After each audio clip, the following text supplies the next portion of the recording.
कैसे हैं आप सब लोग। तो दोस्तों आज की वीडियो में हम लोग एक बहुत ज़्यादा इंपॉर्टेंट टॉपिक कवर करने वाले हैं जो कि है बायस थ्योरम। दोस्तों ये टॉपिक आपको एग्जाम में बहुत बार देखने को मिलेगा। लास्ट 3 इयर्स के एग्जाम में ये 2 से 3 बार रिपीट हो चुका है और इसके अलावा आपको बहुत सारे और भी एग्जाम्स जो आप लोग देते हो उनके रिलेटेड भी इसको क्वेश्चन को आप लोग देखोगे एग्जाम्स में, क्योंकि ये क्वेश्चन थोड़ा इंपॉर्टेंट है। बायस थ्योरम, तो ये थ्योरम एक्चुअल में है क्या, इसका इतना भोकाल क्यों बनाया हुआ है कि ये थ्योरम इतनी टफ है। नो, बहुत इजी है। अगर आप लोग ध्यान से सुनोगे तो आपको इसी वीडियो के अंदर ये पूरी समझ आ जाएगी। ठीक है, तो चलिए वीडियो को स्टार्ट करते हैं फटाफट से। तो बायस थ्योरम एक्चुअल में है क्या। ये एक बहुत ही इंपॉर्टेंट थ्योरम है इन मैथमेटिक्स। किसमें? मैथमेटिक्स में एक बहुत इंपॉर्टेंट थ्योरम है ये, जिसका हम लोग यूज़ किसके लिए करते हैं, ताकि हम लोग प्रोबेबिलिटी को फाइंड आउट कर सकें। Use to find the probability of an event. किसी भी इवेंट की, जैसे ए और बी हैं, 2 इवेंट्स हैं, तो उनकी प्रोबेबिलिटी को फाइंड आउट करने के लिए हम लोग बायस थ्योरम को यूज़ करते हैं। इंपॉर्टेंट थ्योरम मानी जाती है और ये हमारी जो थ्योरम है ये बेस्ड होती है इसके प्रायर नॉलेज के ऊपर, यानी कि जो इसकी पहले वाली नॉलेज होती है, जो भी इसका डाटा होता है उसके ऊपर बेस्ड होती है, based on prior knowledge of condition that might be related to that event. उस इवेंट से रिलेटेड जो भी उसकी प्रायर यानी कि पिछली नॉलेज होती है उससे ये बेस्ड होती है पूरी। इट इज़ फर्दर, इसको हम लोग ये भी बोल सकते हैं, ये एक फर्दर केस है कंडीशनल प्रोबेबिलिटी का। Conditional probability is a different thing. मैं आपको वीडियो के एंड तक इसको क्लियर करूंगी कि कंडीशनल प्रोबेबिलिटी और बायस थ्योरम में क्या डिफरेंस है, क्योंकि पेपर में आपको ये भी चीज़ पूछी जा सकती है कि इन दोनों का डिफरेंस बताओ, तो बच्चों को ये चीज़ नहीं पता होती।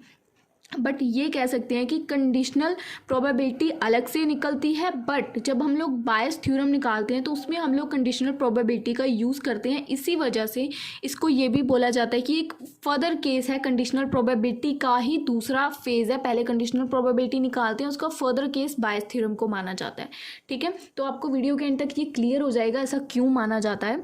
उसके बाद अब यहाँ पर एक एग्जाम्पल देख लेते हैं आपकी क्लैरिफिकेशन के लिए। अब जैसे कि हमारे पास ना 3 बैग्स हैं, हर एक बैग के अंदर कुछ वाइट मार्बल्स हैं, कुछ ब्लैक मार्बल्स हैं। ठीक है, अब हमने किसी भी एक बैग से रैंडमली कोई भी मार्बल पिक किया, तो हमें यहाँ पे बताना है कि ऐसी क्या अब प्रोबेबिलिटी है, हमें वो फाइंड आउट करनी है कि हमने जो मार्बल निकाला है वो वाइट मार्बल बैग पहले से है, यानी कि फर्स्ट बैग से ही निकला है वो मार्बल।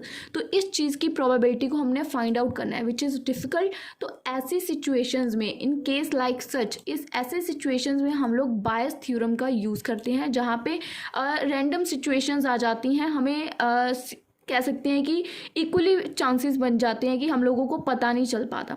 तो ऐसे सिचुएशंस में हम लोग बायस थ्योरम का यूज़ करते हैं। इट इज़ यूज्ड वेयर, इसका यूज़ कहाँ पे होता है? It is used where the probability of occurrence, जहाँ पे किसी भी इवेंट के अक्कर होने की, यानी कि प्रोबेबिलिटी जो है पर्टिकुलर इवेंट की कैलकुलेट की जाती है बेस्ड ऑन अदर कंडीशन, जिसको हम लोग कंडीशनल प्रोबेबिलिटी भी बोलते हैं। यानी कि किसी भी इवेंट के अक्कर होने की प्रोबेबिलिटी उसके किसी दूसरे इवेंट की कंडीशंस के ऊपर डिपेंड करती है। तो ऐसी सिचुएशंस के अंदर हम लोग बायस थ्योरम का यूज़ करते हैं। ध्यान से सुन लो, ये वाला पॉइंट बहुत ज़रूरी है। मतलब इसी से आपका कंसेप्ट क्लियर होने वाला है। इस चीज़ का, बायस थ्योरम का यूज़ हम कब करते हैं? जब हमारी जो प्रोबेबिलिटी है जो अक्कर होने वाली है उसकी कैलकुलेशन जो है हमारी किसके ऊपर डिपेंड करती है? दूसरे इवेंट की कंडीशन के ऊपर, जिसकी वजह से इसको हम लोग कंडीशनल प्रोबेबिलिटी भी बोलते हैं।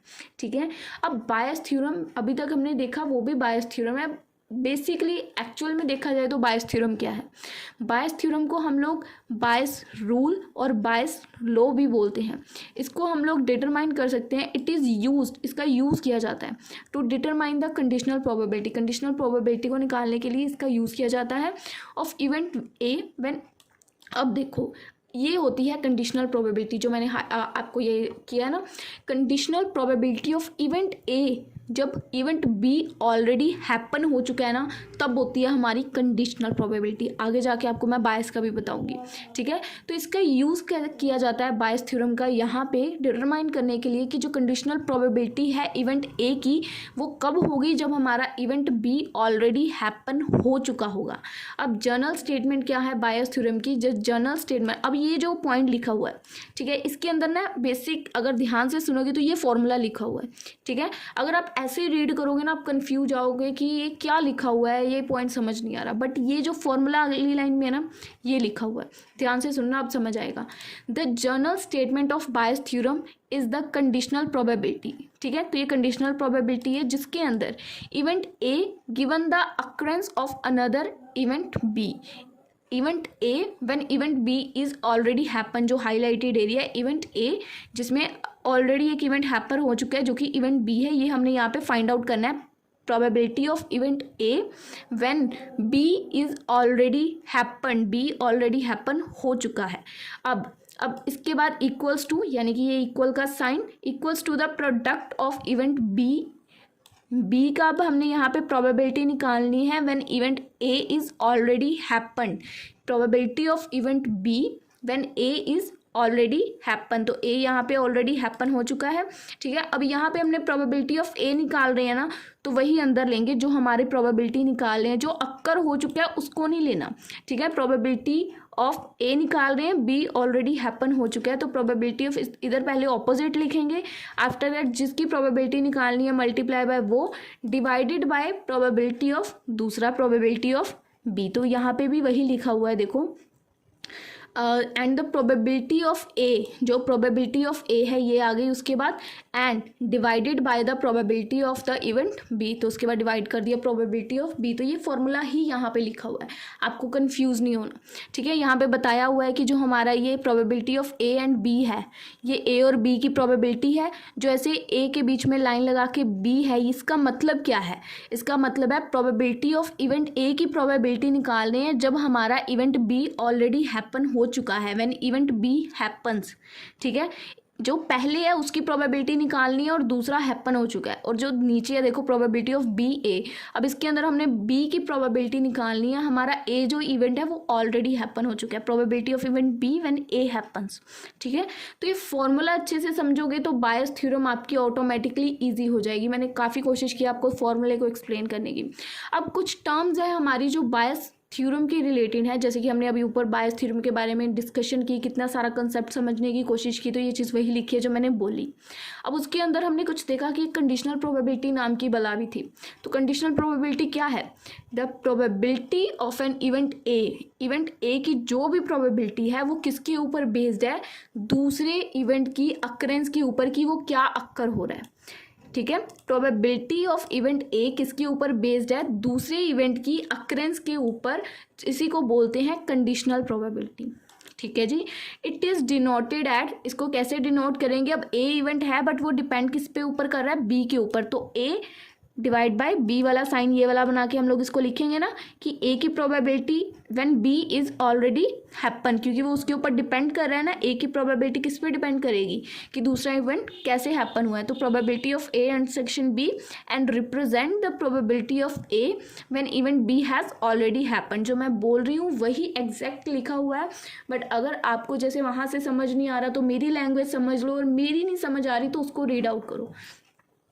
आपके सामने दोनों ऑप्शंस अवेलेबल होते हैं मेरी वीडियोस में, बट आप लोग अगर उसको अच्छे से समझोगे तो आपको वीडियोस में ही टॉपिक क्लियर हो जाता है। ठीक है, सेकंड कंसेप्ट क्या है हमारा? Joint probability, when the probability of two और टू से मोर इवेंट्स, जब दो या दो से ज़्यादा इवेंट्स अक्कर होते हैं एक साथ और सेम टाइम पे, तो उसको जो भी मेजर करते हैं उसकी मार्केट को, उसको बोलते हैं जॉइंट प्रोबेबिलिटी। फॉर यहाँ पे देखो जैसे कि टू इवेंट्स हैं ए और बी, तो हम लोग इसको डिनोट कर सकते हैं कि ये जॉइंट प्रोबेबिलिटी है। ठीक है, P probability of A intersection B, तो ये है हमारे जॉइंट इवेंट्स, ये जॉइंट है। ठीक है, एक साथ वर्क करेंगे, एक साथ अक्कर होंगे। अब उसके बाद कुछ वेरिएबल्स आते हैं हमारे रैंडम वेरिएबल्स। अब इनका नाम क्या है? रैंडम। ठीक है, तो इनको क्या बोलते हैं हम लोग? रियल वैल्यू वेरिएबल्स होते हैं, जिनकी हुज पॉसिबल वैल्यू, इनकी जो पॉसिबल वैल्यूज़ है उसको कैसे डिटरमाइन करते हैं? रैंडम एक्सपेरिमेंट्स के थ्रू। ठीक है, कोई भी रैंडम एक्सपेरिमेंट्स करके हम लोग इनकी पॉसिबल वैल्यूज़ जो भी होती हैं उनको फाइंड आउट कर सकते हैं, और इनको बोलते हैं रैंडम वेरिएबल्स। इसकी प्रोबेबिलिटी को फाइंड आउट करने के लिए जो कुछ वेरिएबल्स होते हैं उनको बोलते हैं हम लोग एक्सपेरिमेंटल प्रोबेबिलिटी। दोस्तों इसके अंदर आप लोग कुछ भी रैंडमली, जो भी, जैसे अगर मैं आपको बताऊं कि मैंने आज से 10 साल पहले कोई चीज़ ली थी, जैसे कि कुछ भी फर्नीचर लगा लो या कुछ भी है, ठीक है, वो उस टाइम पे उसकी रियल वैल्यू जो भी थी, रियल वैल्यू का जो भी वो वेरिएबल था वो अब नहीं मैटर करता। आज के टाइम पे उसकी पॉसिबल वैल्यू कितनी है उसको डिटरमाइन करना है। तो वो मैं एक मार्केट में जाके सर्वे करके रैंडम सा एक एक्सपेरिमेंट करके पता कर सकती हूँ ना। तो बस मैं अपनी तरफ से आपको जो दिमाग में एग्जांपल आ रही है समझा रही हूँ, बस इसको आपको ऐसे ही एक्सप्लेन कर देना है। तो इसको बोलते हैं रैंडम वेरिएबल्स। ओके, अब बायस थ्योरम का एक्चुअल फॉर्मूला क्या है? बायस थ्योरम का फॉर्मूला ये देखो, probability of A when B is already happen is equals to probability of B when event, जो कि डिपेंड करेगी ए के ऊपर, multiply by probability of A divided by probability of B. This is a formula of Bayes theorem. ये Bayes theorem का formula है। अब आप बोलोगे कंडीशनल का फॉर्मूला क्या है, तो आपको वो भी बताती हूँ। पहले आप देख लो इसके अंदर किसका क्या है। Probability of A and B are the probability of event A and B, simple probability of B. ठीक है, अब जो इसके अंदर प्रोबेबिलिटी ऑफ बी है ना, बी की प्रोबेबिलिटी है, वो कभी भी जीरो के इक्वल तो नहीं होगी। ये पॉइंट आपको याद रखना है। अब दोस्तों उसके बाद मैंने आपको ये तो बताया हुआ है probability of A when B is already happens and probability of B when A is already happen, तो वही लिखा हुआ है। ठीक है, अब आपको ना बेसिक सा डिफरेंस देखना है कि कंडीशनल प्रोबेबिलिटी और बायस थ्योरम में डिफरेंस है क्या। हम लोगों ने पूरी वीडियो देख ली, हमें अभी तक डिफरेंस नहीं पता चला, तो ध्यान से देखना बायस थ्योरम क्या है और कंडीशनल प्रोबेबिलिटी क्या है। पहले कंडीशनल देखो, conditional probability is the probability, conditional probability वो प्रोबेबिलिटी है जिसमें हम लोग इवेंट ए की प्रोबेबिलिटी निकालते हैं, पर कब? जब हमारा इवेंट बी अक्कर हो चुका होता है, when event B has already occurred. हम लोग ए की प्रोबेबिलिटी कब निकालते हैं? जब बी की ऑलरेडी हैपन हो चुकी होती है, उसको बोलते हैं हम लोग कंडीशनल प्रोबेबिलिटी। बायस थ्योरम किसको बोलते हैं? Bayes theorem is derived using the definition. Bayes theorem कैसे, कहाँ से आती, कहाँ से डिराइव्ड, कहाँ से होती है? Using the definition of conditional probability. ये कंडीशनल डेफिनेशन प्रोबेबिलिटी की डेफिनेशन से ही आती है। It is used to find the reverse probability. इसको किस लिए फाइंड किया जाता है, यूज़ किया जाता है, ताकि हम लोग रिवर्स प्रोबेबिलिटी को फाइंड आउट कर सकें। अब दोनों के फॉर्मूलाज में क्या डिफरेंस है? जो कंडीशनल प्रोबेबिलिटी है इसमें हम लोगों के पास, हम लोग probability of A find out कर रहे हैं when B is already happen. हम लोग ए की प्रोबेबिलिटी फाइंड आउट कर रहे हैं, बी इज ऑलरेडी हैपन, तो इसका फॉर्मूला क्या है? Probability of A intersection B divided by probability of B.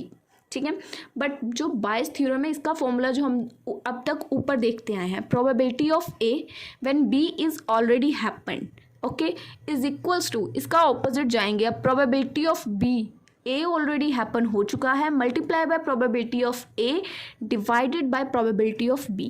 तो ये बेसिक सा डिफरेंस है जिसकी वजह से हम इन दोनों में कंफ्यूज हो जाते हैं। बायस थ्योरम जो है वो कंडीशनल प्रोबेबिलिटी से निकल के आती है, कंडीशनल प्रोबेबिलिटी से बायस थ्योरम बनती है। तो इसीलिए यहाँ पे लिखा भी हुआ है कि बायस थ्योरम कहाँ से डिराइव्ड हो रही है? कंडीशनल प्रोबेबिलिटी की डेफिनेशन से, क्योंकि इसकी डेफिनेशन है। सो आई होप आपको ये टॉपिक अच्छे से क्लियर है। अगर अब भी आपका इस टॉपिक से रिलेटेड कोई डाउट है तो आप लोग कमेंट सेक्शन, इंस्टाग्राम, टेलीग्राम हमें बता सकते हैं। ये क्वेश्चन है जो एग्जाम में आई थिंक 4 मार्क्स में आया हुआ है लास्ट 3 ईयर्स के। तो अगर आपको इससे ज़्यादा लेंथ इसकी बनानी है तो आपकी बुक्स में बहुत सारा मटेरियल है, गूगल पे आपको मिल जाएगा, बट अकॉर्डिंग टू मैंने मार्क्स इसका थोड़ा सा लेंथ को मैनेज किया है। सो आई होप आपको ये वीडियो अच्छे से क्लियर है। बाकी अगर आपको थोड़ी लेंथ और इंक्रीज़ करनी है तो आप लोग इसके रिलेटेड एग्जाम्पल्स गूगल पे जाके सर्च कर सकते हो, आपको कुछ एग्जांपल्स मिल जाएंगी जो आपको सूटेबल लगे। आप क्वेश्चन में एग्जांपल दे सकते हो, इलस्ट्रेशन के थ्रू क्वेश्चन को एक्सप्लेन कर सकते हो, इलैबोरेट कर सकते हो जितना चाहो, तो लेंथ बढ़ जाएगी। सो आई होप आपको अब वीडियो से रिलेटेड कोई डाउट ना हो, अगर है तो आप लोग हमें मैसेजेस कर सकते हैं। सो अब हम लोग मिलेंगे आपसे अपनी अगली वीडियो में, तब तक के लिए गुड बाय।